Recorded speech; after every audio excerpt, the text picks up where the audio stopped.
আমাদের উপর ব্রিটিশরা সাবকন্টিনেন্ট ভারত, পাকিস্তান, বাংলাদেশে ৩০০ বছর শাসন করেছে। ৩০০ বছরে গোলামি করতে করতে আমরা মিথ্যা বলা শিখেছি, গোলামি করতে করতে ধোকা দেওয়া শিখেছি। আমাদের চাইতেও ভয়ঙ্কর কলোনিয়াল সিস্টেম ছিল আফ্রিকার মুসলমানদের উপর, যেখানে Italy, France, Spain colonial system বজায় রেখেছিল। এই জন্য আফ্রিকার মুসলমানেরা আমাদের চেয়ে বেশি মিথ্যা বলে, আমাদের চেয়ে বেশি ধোকা দেয়, আমাদের চেয়ে বেশি চুরি করে। কেন? আমাদেরকে ওই পরিমাণ গোলাম, নিকৃষ্ট গোলাম বানিয়ে রেখেছিল ইউরোপিয়ানরা। আর মুসলমানদের যে অঞ্চল কোনোদিন গোলামি করেনি, যান আফগানিস্তানে যান, এরা না ইউরোপীয় গোলামি করেছে, না ব্রিটিশের গোলামি করেছে, না আমেরিকার গোলামি করেছে, না রাশিয়ার গোলামি করেছে। আফগানিস্তানে বহু মুসলমান পাবেন, বেশিরভাগ মুসলমান পাবেন তাদের জন্মগত স্বভাব বাকি আছে, মানে মিথ্যা বলা জানেই না। আপনি যদি বলেন আজকে আপনার বাড়িতে আমি দুপুরবেলা খেতে যাব, যে দুপুরবেলা যদি না আসেন খেতে, তো পাঠান আপনাকে গুলি করে হত্যা করে দেবে। কেন? পাঠানের জবানের দাম আছে, আমার জবানের দাম নাই। কি জন্য ওর জবানের দাম আছে? ও গোলামি করেনি, ও কোনোদিন গোলামি করা শিখেইনি যে আমাকে নত হয়ে 2টা টাকা এই দিক দিয়ে ফাঁকি দিয়ে ইনকাম করতে হবে, 2টা টাকা ধোকা দিয়ে এদিক দিয়ে ইনকাম করতে হবে। যারা গোলাম ছিল তাদের এই স্বভাব হয়েছে। সম্মানিত উপস্থিতি, 2 নাম্বার যে কারণে মুসলমানেরা সারা পৃথিবীতে গোলামের জীবনযাপন করছে, সেটা হচ্ছে শিক্ষায় অধঃপতন। 1 নাম্বার কি ছিল? ন্যায়পরায়ণতা, সততা, আমানতদারিতা, ব্যক্তিত্ব, পার্সোনালিটি, চারিত্রিক উন্নতি না থাকা, যেটা আমার নবী মুহাম্মদ সাল্লাল্লাহু আলাইহি ওয়াসাল্লামের ছিল। ওটার সারমর্ম শেষ করে দিয়েছে। 2 নাম্বার শিক্ষা, 3 নাম্বার সুদী অর্থনীতি। শিক্ষা কি? আপনি দেখেন গোটা বিশ্বের মুসলমানদের, দেখেন যে মুসলমানদের কাছে শিক্ষার গুরুত্ব কতটুকু আপনি দেখেন। আপনি যেগুলো আরব বিশ্বের ধনী দেশ, তাদের কাছে দেখেন তারা টাকা কোথায় খরচ করছে, পর্যটন আর বিনোদনে কোটি কোটি টাকা খরচ করতেছে। তাদের কাছে শিক্ষা মুখ্য নয়, গৌণ। তারা মনে করছে পর্যটন বিনোদন দিয়ে আমি কোটি টাকা ইনকাম করে নেব। যারা থার্ড ওয়ার্ল্ড মুসলিম কান্ট্রি, বাংলাদেশ, পাকিস্তানের মতো, এরা কোটি কোটি টাকা রাস্তাঘাট, ব্রিজ, কালভার্টে খরচ করতেছে।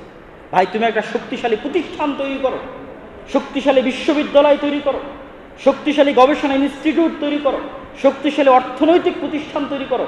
জ্ঞান গবেষণার জন্য তোমার ইনভেস্ট কোথায়? আমি যদি গোটা বাংলাদেশের রাস্তা স্বর্ণ দিয়ে বানিয়ে দিই আর বাংলাদেশের মানুষকে না পড়ায়, না শিখাই, তো কালকে কাঞ্চনে যে মেডিকেল হবে, ওই মেডিকেলে ডাক্তারি করার মতো লোক কাঞ্চনে পাওয়া যাবে না, ইন্ডিয়া থেকে ভাড়া করে নিয়ে আসতে হবে। কিন্তু কাঞ্চনের ব্রিজ তো স্বর্ণ দিয়ে তৈরি করা। তাই এটা উন্নতি হলো? উন্নতি শিক্ষায়, জ্ঞানে। আজকের ইউরোপ এবং আমেরিকা পৃথিবী পরিচালনা করতেছে জ্ঞান এবং শিক্ষা দিয়ে। তাদের কাছে অক্সফোর্ড আছে, ক্যামব্রিজ আছে, তাদের কাছে দুবাইয়ের বুর্জ খলিফা নাই। কেন? বুর্জ খলিফা বানিয়ে পৃথিবী শাসন করা যায়? পৃথিবী শাসন করতে হলে ওইরকম জ্ঞান লাগে, ওইরকম বিদ্যা লাগে। ওইরকম জ্ঞান এবং বিদ্যা আল্লাহ সুবহানাহু ওয়া তাআলার সবচেয়ে বেশি। এই জন্য উনি হচ্ছেন রব। দুনিয়াতে যার জ্ঞান বিদ্যা যত বেশি হবে, আর পাওয়ার তত বেশি হবে। আল্লাহর জ্ঞান বিদ্যা সবচেয়ে বেশি, আল্লাহর পাওয়ার সবচেয়ে বেশি। এর চেয়ে বড় কোনো দলিল আর লাগবে না। জ্ঞানের গুরুত্বের জন্য এর চেয়ে বড় দলিল আর লাগবে না যে আল্লাহ সবচেয়ে জ্ঞানী, এই জন্য আল্লাহ রব, এই জন্য আল্লাহ ইলাহ। দুনিয়াতেও যে জ্ঞানী হবে ওর প্রভাব থাকবে, জাহেল মূর্খের কোনো প্রভাব থাকবে না। এই দিনটা জ্ঞানের দিন। ইকরা বিসমি রাব্বিকাল্লাযী খালাক, পড়ো তোমার প্রতিপালকের নাম। আল্লাযী আল্লামা বিল কালাম, শিখিয়েছেন কলম দিয়ে। এটা জ্ঞানের দিন। আজকে আমরা মুসলমানেরা জ্ঞান থেকে হাজার হাজার মাইল দূরে। কি দিনের জ্ঞান, কি দুনিয়াবি জ্ঞান। আপনি মসজিদে আসেন, মসজিদ কমিটির কাছে আসেন, মসজিদ কমিটির কাছে টাইলস লাগানোর টাকা আছে, এসি লাগানোর টাকা আছে, ফ্যান লাগানোর টাকা আছে, লাইট লাগানোর টাকা আছে, মসজিদে একটা মক্তব চালানোর টাকা নেই। এই জন্য আমি এখন পর্যন্ত 300-র অধিক মসজিদ সফর করেছি। সফর করে বিভিন্ন মসজিদে গিয়ে দেখি যে টাইলস আছে, এসি আছে, সব কিছু আছে, এমনকি এসিও আছে, আর মসজিদে দিন শিক্ষার ব্যবস্থা নেই। তখন মনের কষ্টে বলেছি যে আপনার এসি বাজারে বিক্রি করে মসজিদে মক্তব চালান, আপনার টাইলস বাজারে বিক্রি করে মসজিদে মক্তব চালান, ফ্যান আর লাইট বাজারে বিক্রি করে মসজিদে মক্তব চালান। শিক্ষা উন্নতি। আপনি এই মসজিদ স্বর্ণ দিয়ে যদি বানিয়ে দেন, আর এই মসজিদের আশেপাশের মানুষকে যদি দিনের জ্ঞান না দেন, তো একদিন এই মসজিদ বিরান পড়ে থাকবে। বিরান পড়ে থাকা মসজিদের উদাহরণ নেবেন, কর্ডোবায় যান। স্পেনের কর্ডোবায় মুসলমানদের যেটা সবচেয়ে বড় মসজিদ ছিল, আজও আছে। 70,000 মানুষ এক ছাদের নিচে সালাত আদায় করতে পারবে। ওই মসজিদটা আজকের পৃথিবীর সবচেয়ে বড় গির্জা, biggest cathedral all over the world. সারা পৃথিবীর সবচেয়ে বড় গির্জা হচ্ছে ওই মসজিদ। ওই মসজিদ এখন আর আজানও হয় না, কেউ ঢুকে সালাতও আদায় করতে পারে না। এখনো কর্ডোবায়, স্পেনের কর্ডোবায় মসজিদ আছে। তাহলে মসজিদ বিরান পড়ে থাকবে। আমাদের নবী মসজিদে নববী তৈরি করেছেন চাকচিক্যের জন্য নয়, মসজিদে নববীর মাধ্যমে মানুষের মধ্যে জ্ঞানের আলো ছড়িয়ে দেওয়ার জন্য। মুসলমানেরা আজ জ্ঞানে এবং শিক্ষায় পিছিয়ে। ইউরোপ আমেরিকায় গিয়ে দেখেন যে মুসলমানেরা কি করে। মুসলমানদের সামাজিক অবস্থান কি, তারা কোন ক্লাসের জব করে, আমি নাম ধরে উল্লেখ করে বলতে চাচ্ছি না, অনেকেই কষ্ট পেতে পারে, কিন্তু মুসলমানরা কোন ক্লাসের জব করে, কোন শ্রেণীর জব করে, আর একটা ইহুদি পল্লীতে যান, যা দেখেন ইহুদিরা কি ধরনের কাজ করে। ওরা অল টাইম ইনভেস্ট করেছে শিক্ষার পিছনে, জ্ঞানের পিছনে। আর আমাদের ছেলেমেয়েরা পড়ে আছে জুয়া, মদ, গাঞ্জা, রাজনীতি, মারামারি, কাটাকাটি। এরা যদি গোলাম না হয় তো কারা গোলাম হবে? সম্মানিত উপস্থিতি, মুসলমানেরা সারা পৃথিবীতে অধঃপতনের শিকার 2 নম্বর কারণ হচ্ছে শিক্ষা। 3 নম্বর কারণ, যেটা বলে আজকের বক্তব্য শেষ করে দেব, সেটা হচ্ছে সুদী অর্থনীতি। সুদ শুধু মুসলমানকে গোলাম বানায় না, সুদ প্রত্যেক মানুষকে গোলাম বানায়। সুদ বৌদ্ধকে গোলাম বানায়, সুদ হিন্দুকে গোলাম বানায়, সুদ খ্রিস্টানকে গোলাম বানায়, সুদ ইহুদিকে গোলাম বানায়, সুদ প্রত্যেক মানুষকে গোলাম বানাতে পারে। মানুষ যেন গোলাম না হয়, মানুষের যেন আত্মমর্যাদা, আত্মসম্মান বাকি থাকে, মানুষ যেন মাথা উঁচু করে চলতে পারে, এই জন্য সুদকে হারাম করা আছে। আরও একটা ছোট্ট উদাহরণ দিলে আপনি বুঝবেন। আমরা তো সুদের ভিত্তিতে লোন নিয়ে মোটর সাইকেল, এসি, ফ্রিজ, বাড়ি তৈরি করতেছি। স্বয়ং রাসূল সাল্লাল্লাহু আলাইহি ওয়াসাল্লাম, কর্জে হাসানা কিন্তু অনেক গুরুত্বপূর্ণ, এই পয়েন্টটা একটু সূক্ষ্ম, এটা বুঝলে আপনি আমার কথাটা বুঝতে পারবেন। কর্জে হাসানা অনেক বড় ইবাদত। আল্লাহ কোরআন মাজিদে বলেছে, ওয়াকরিদুল্লাহ কারদান হাসানা, তোমরা আল্লাহকে কর্জে হাসানা দাও। মানুষ যদি কর্জে হাসানা চাইতে আসে, তাহলে এটা কাকে কর্জে হাসানা দেওয়া হলো? আল্লাহকে কর্জে হাসানা দেওয়া হলো। এবার দেখেন, কর্জে হাসানাও যদি মানুষ নিতে চায়, তবুও আমাদের নবী মুহাম্মদ সাল্লাল্লাহু আলাইহি ওয়াসাল্লাম মানুষকে কর্জে হাসানা নিতেও নিরুৎসাহিত করেছেন। বুঝেন কথাটা? কর্জে হাসানা নিতেও রাসূল সাল্লাল্লাহু আলাইহি ওয়াসাল্লাম অসংখ্য হাদিসে তার উম্মতকে নিরুৎসাহিত করে গেছেন যে তোমরা কর্জে হাসানাও নিবা না। তাহলে কর্জে হাসানা কখন নিবে মানুষ? অ্যাক্সিডেন্ট করেছে, মেডিকেলে গেছে, মরে যাবে, বাঁচতে পারে না, এখন টাকার দরকার। অসহায় অবস্থায় মা বোন মেয়েকে বিয়ে দিতে পারে না, টাকার দরকার। বড় কোনো চিকিৎসার প্রয়োজন, শিক্ষার প্রয়োজন, মানে অসহায় অবস্থায় মানুষ কর্জে হাসানা নিতে পারে। আর তখন কর্জে হাসানা দেওয়া, আল্লাহকে কর্জে হাসানা দেওয়া। কিন্তু কেউ কর্জে হাসানা নিয়ে মোটর সাইকেল কিনবে, কেউ কর্জে হাসানা নিয়ে এসি কিনবে, কেউ কর্জে হাসানা নিয়ে গাড়ি কিনবে, এটা ইসলামের, রাসূল সাল্লাল্লাহু আলাইহি ওয়াসাল্লামের শিখানো মূলনীতির সম্পূর্ণ উল্টা। সেখানে সুদের উপর তো আরো বহু দূরে। আমি মনে হয় বুঝাতে পারিনি আমার কথা না বুঝাতে পারলে এটা আমার ব্যর্থতা।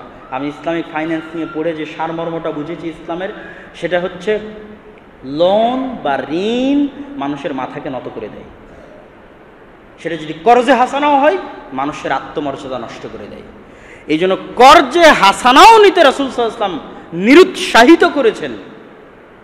যখন মরে যাচ্ছে তখন নেবে, কিন্তু বাড়ির টিনের ছাদ দেবে এই জন্য কর্জে হাসান নেবে না, এটা ওর মাথাকে নত করে দেবে। আর সুদ গোলাম বানিয়ে দিবে।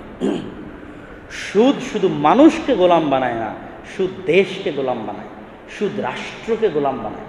আমি আমার দেশের নাম উচ্চারণ করছি না, ধরেন পাকিস্তানের কথা বলিনি। পাকিস্তান সেনাবাহিনী একটা গোলাম সেনাবাহিনী, পাকিস্তান রাষ্ট্র একটা গোলাম রাষ্ট্র। মানুষ তো বহু দূরের কথা, এটা রাষ্ট্র গোলাম, একটা বিশাল সেনাবাহিনী গোলাম। কেন ভাই? সুদের কাছে গোলাম। এই জন্য ইহুদিরা তাদের মধ্যে সুদি লেনদেন করে না, কিন্তু সারা পৃথিবীতে ওরাই সুদের 1 নম্বর গোলাম। কেন? ওরা জানে সুদ দিয়ে মানুষকে গোলাম বানানো যায়, অশিক্ষা মূর্খতা দিয়ে মানুষকে গোলাম বানানো যায়, আর মদ নেশা দিয়ে মানুষকে গোলাম বানানো যায়। এই জন্য সারা পৃথিবীতে এগুলোর পিছনে তাদের ইনভেস্ট বেশি। ওরা এগুলোর পিছনে ইনভেস্ট করে না, ওদের এগুলোর দরকার নেই। ওদের শিক্ষা, জ্ঞান, টাকার দরকার। টাকা কেমনে জমাতে হয়, টাকা কেমনে ব্যয় করতে হয়, ওটা ওদের কাছে শিখতে হবে। টাকা ইনকাম করে কেমনে ধনী হতে হয়, সেটা ওদের কাছে শিখতে হবে। টাকা অপচয় ওদের কাছে নাই। আর সারা পৃথিবীর মানুষকে ব্যস্ত রেখেছে, তোমরা জুয়া খেলো, মদ খাও, নেশাগ্রস্ত থাকো, ক্রিকেট ফুটবল নিয়ে ব্যস্ত থাকো, তারপর হচ্ছে মোবাইল, ফ্রি ফায়ার, পাবজি নিয়ে ব্যস্ত থাকো, জাহেল হবা, মূর্খ হবা। এই জাহেল মূর্খকে বম দিয়ে হত্যা করা আর গোলাম বানানো কোনো ব্যাপার না। শিক্ষিত মানুষকে গোলাম বানানো যায় না। যে মানুষ অর্থনৈতিকভাবে স্বাধীন তাকে গোলাম বানানো যায় না, যে মানুষের চরিত্র উন্নত তাকে গোলাম বানানো যায় না। আমাদের বক্তব্যের 3টে সারমর্ম দিয়ে দিলাম। আমার চরিত্র উন্নত, আমি শিক্ষিত, আমি অর্থনৈতিকভাবে স্বাধীন, পৃথিবীতে কেউ আমাকে গোলাম বানাতে পারবে না, কেউ না। আজ আমরা পৃথিবীতে গোলাম হয়ে গেছি কেন? আমার চারিত্রিক উন্নতি নাই। আমি মিথ্যা বলি, ধোকা দেই, মুনাফিকি করি, বোনের সাথে ধোকা, বউয়ের সাথে ধোকা, আত্মীয় স্বজনের সাথে ধোকা, ভাইয়ের সাথে ধোকা। বাপ অন্যায় করছে, বাপ এক ছেলের জমি আরেক ছেলেকে দিয়ে দিচ্ছে, এক বোনের জমি আরেক ভাইকে দিয়ে দিচ্ছে, এক ভাই আরেক জনের জমি লিখে নিচ্ছে। 24 ঘন্টা ধোকা, মিথ্যার মধ্যে নিমজ্জিত মুসলমানেরা। তাহলে চারিত্রিক উন্নতি নাই। 2 কি নাই? শিক্ষা নাই, মূর্খ। 3 কি নাই? অর্থনৈতিক স্বাধীনতা নাই। কেননা ও সুদের ঋণে জড়িত, ও না ওর দেশ জড়িত, ওর প্রধানমন্ত্রী জড়িত, ওর পুরো রাষ্ট্র জড়িত, গোটা মুসলিম বিশ্ব জড়িত। কেন মুসলিম বিশ্বের কেউ মুখ খুলতে পারে না? সব গোলাম, অর্থনৈতিকভাবে গোলাম, শিক্ষার কাছে গোলাম, চারিত্রিক উন্নতির কাছে গোলাম। এই 3টে জিনিসই ওদের কাছে ওরা নিয়ে রেখেছে। সম্মানিত উপস্থিতি, আল্লাহ সুবহানাহু ওয়া তাআলা আমাদেরকে আজকের এই বক্তব্য থেকে শিক্ষা নিয়ে অন্তত আমাদের নবী যেমন জন্মগত সত্যবাদী ছিল, আল্লাহ আমাদের সত্যবাদী হওয়া, বাপ মায়ের প্রতি ন্যায়পরায়ণ, ভাই বোনের প্রতি ন্যায়পরায়ণ, স্ত্রীর প্রতি ন্যায়পরায়ণ, ঊর্ধ্বতন কর্মকর্তার প্রতি ন্যায়পরায়ণ, অধস্তন কর্মকর্তার প্রতি ন্যায়পরায়ণ, সত্য বলা এবং ন্যায়পরায়ণ হওয়ার তৌফিক দান করুক, বলেন আল্লাহুম্মা আমিন।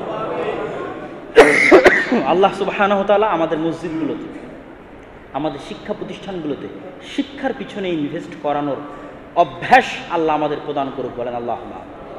প্রত্যেকটা মসজিদে মক্তব চালু করবেন, দিন শিক্ষার ব্যবস্থা করবেন, শিক্ষার পিছনে ইনভেস্ট করবেন, শিক্ষা আগে। 3, আল্লাহ সুবহানাহু ওয়া তাআলা যেন আমাদেরকে সুদের গোলামি মুক্ত অবস্থায় জীবনযাপন করার তৌফিক দান করেন, আল্লাহুম্মা আমিন।